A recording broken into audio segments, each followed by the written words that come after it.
How much have you followed involving Karrion Kross and Scarlett Bordeaux over the weekend?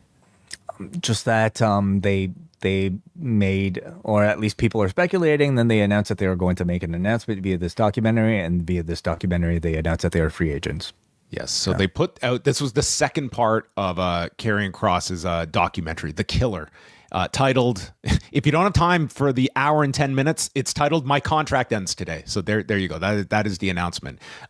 So their contracts ended on August 10th, which I believe to be legitimate, that their contracts ended. I think anyone watching present day WWE has more than ample belief that this guy ultimately ends up back in WWE. But that said, I was very curious how this would translate tonight on television. And watching 2.5 hours of Raw tonight, there were a handful of signs in the crowd, but this was not an R-Truth situation. And it was, to me, Way, and tell me if you felt differently, this felt to me like one of those things that it was like it's a weird comparison, but the CM Punk Saudi Arabia stuff, where if you were online, you would think like this guy is going to be just destroyed on television. And it was like one world had nothing to do with the other. And if you tuned into Raw tonight, Karrion Kross it's not like there were crowd chants for him or trying to take over the show. There was none of that. Like this idea, like this is this big story on the internet, none of it translated to television tonight. And that was my observation of things.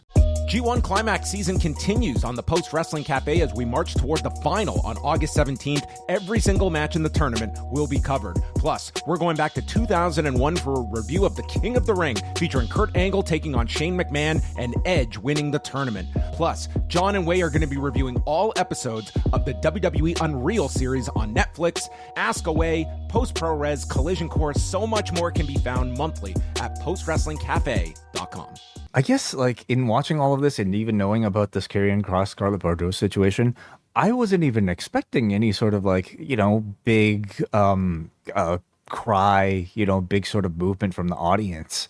Like, that's maybe more indicative of how little I personally care about it.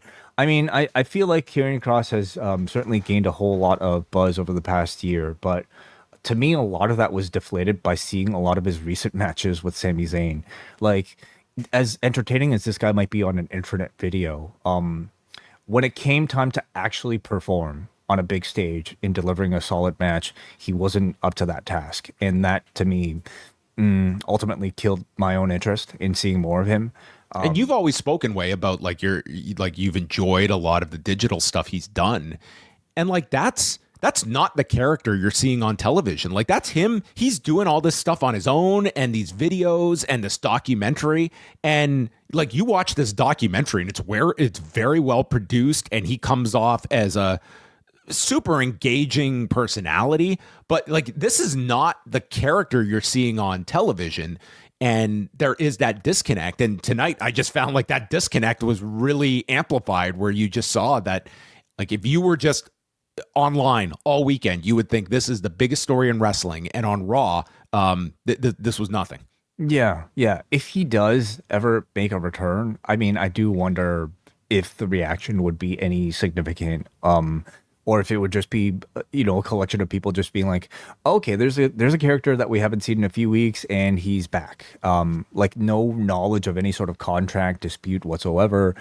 But for me, even knowing that there may be some sort of contract shenanigans going on, I guess I just don't really care that much. Because ultimately, what is he able to offer me as a full-fledged character on screen? He might be a great manager for somebody, but am I going to get that excited for a great manager?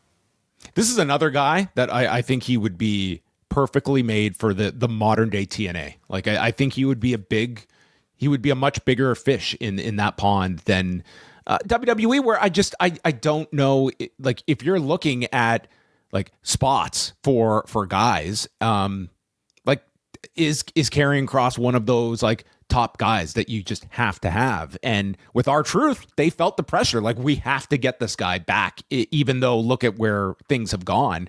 And maybe that's also something to the audience as well, is that after this R-Truth thing, it's like, I don't know, did that deflate anything? All I Well, can say is that certainly, like all the sort of work shoot stuff they've been trying to do lately, I think has made people that much more skeptical, and I think it's maybe taken the bite out of like a lot of these attempts where at this point, even if it is a big reveal, I don't know how much of the audience will be maybe that impressed by it. yeah, like I don't disagree. So I mean, certainly, I think the last thing anyone is going to be is surprised if he shows back up. But at the same time, like if you were looking at this and you're WWE, like I just don't necessarily see them as number one. Would this be the guy that you would be going out on a limb to pull off something like this and do some big surprise return? Tonight would indicate no. And again, like you've got a loaded roster and you've got all these people coming up, and there are going to be guys that when their contracts are up that you're not going to renew and you're going to move on from, unless you feel like there is such a value that we have got to go and retain this person. If they actually released Karrion Kross as part of like a Ross, like Well, it's a contract expiration, and I do believe the Okay. contract ended on Sunday. Sure, okay. But if he was announced as like a part of a group of cuts, I think you would have seen a lot more outcry from people feeling like he never really got his due. But because it's sort of ended in this sort of like completely ambiguous, very suspect way, I don't know if you're getting much sympathy from the audience for it. Well, not tonight. You certainly did not sense anything, like just because the R-Truth thing is so fresh in everyone's mind of like how the crowd reacted to that one week, and boom, he was back.